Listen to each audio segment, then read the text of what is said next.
अस्सलामुअलैकुम। तो आज मैं लेकर आई हूँ आप सबके लिए बहुत ही आसान और मज़ेदार सी रेसिपी, जिसे आप एक दफ़ा बना लेंगे तो आप बार बार बनाने चाहेंगे।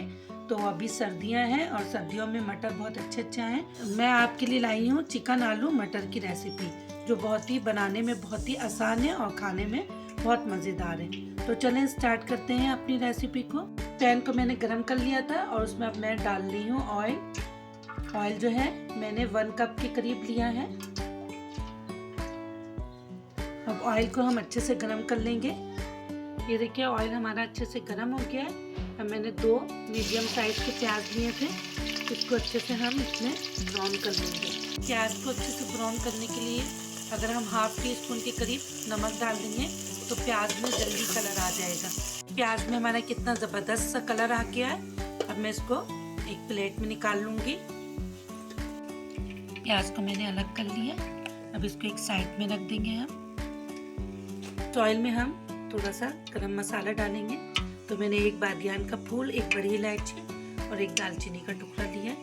अब ये अच्छा सा गरम हो जाएगा तो ये मैंने चिकन को धो के रखा था, ये इसमें डाल देंगे। ये लगभग, ये देखिए मैंने आधा किलो के करीब चिकन लिया था।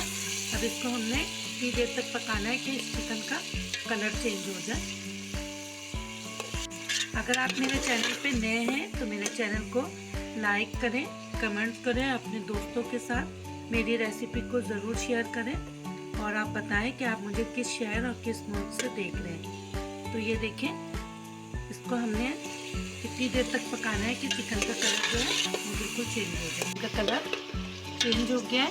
अब मैं इसमें कुछ बेसिक से मसाले डाल दूँगी। तो 1 टीस्पून के करीब पिसा हुआ धनिया डालेंगे, ½ टीस्पून के करीब हल्दी पाउडर, 1 टीस्पून पिसी हुई लाल मिर्च, 1 टीस्पून के करीब नमक डालेंगे।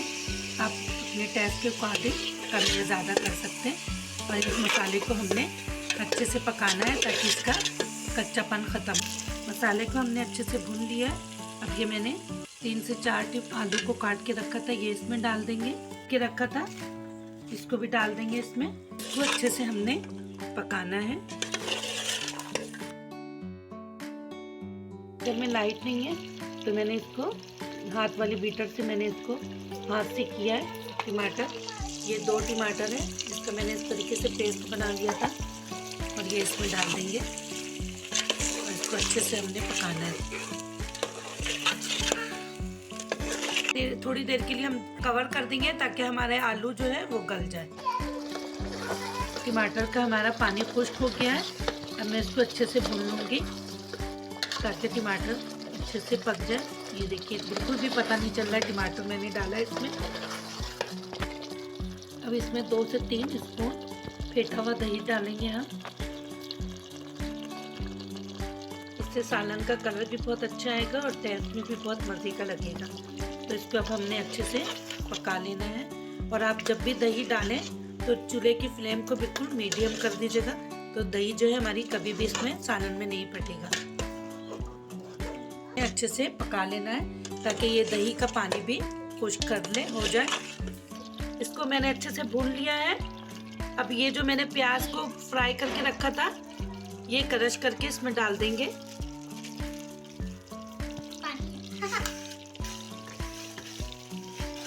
इस तरीके से तो इसको अच्छे से हमने मिक्स कर लेना है।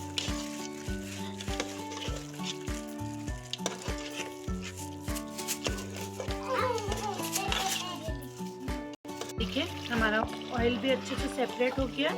अब इसमें हम उतना पानी आप डालें जितना आपको शोरबा बनाना है। तो मैं चावलों के साथ खाऊंगी तो मैं थोड़ा सा ज़्यादा शोरबा रखूंगी। दही में मैंने पानी डाल के ये वाला पानी डाला है मैंने। ग्रेवी शोरबा इतना बनाया है कि आराम से हम चावलों के साथ खा सकें। अब इसको मैं थोड़ा सा आंच को तेज कर लूँगी ताकि इसमें अच्छे से एक बॉयल आ जाए। चिकन का कलर कितना ज़बरदस्त आया है। अब इसमें 1 टीस्पून के करीब पिसा हुआ गरम मसाला डालेंगे, 2-3 हरी मिर्ची और हरा धनिया ढेर सारा डालकर इसको बंद कर देंगे हम 2 मिनट के लिए। बिल्कुल तैयार हो गया है। मैं इसको डिश आउट करके दिखाती हूँ। आप इसको चावलों के साथ या रोटी के साथ या नान के साथ खाएं, ये बहुत मज़े का बनता है।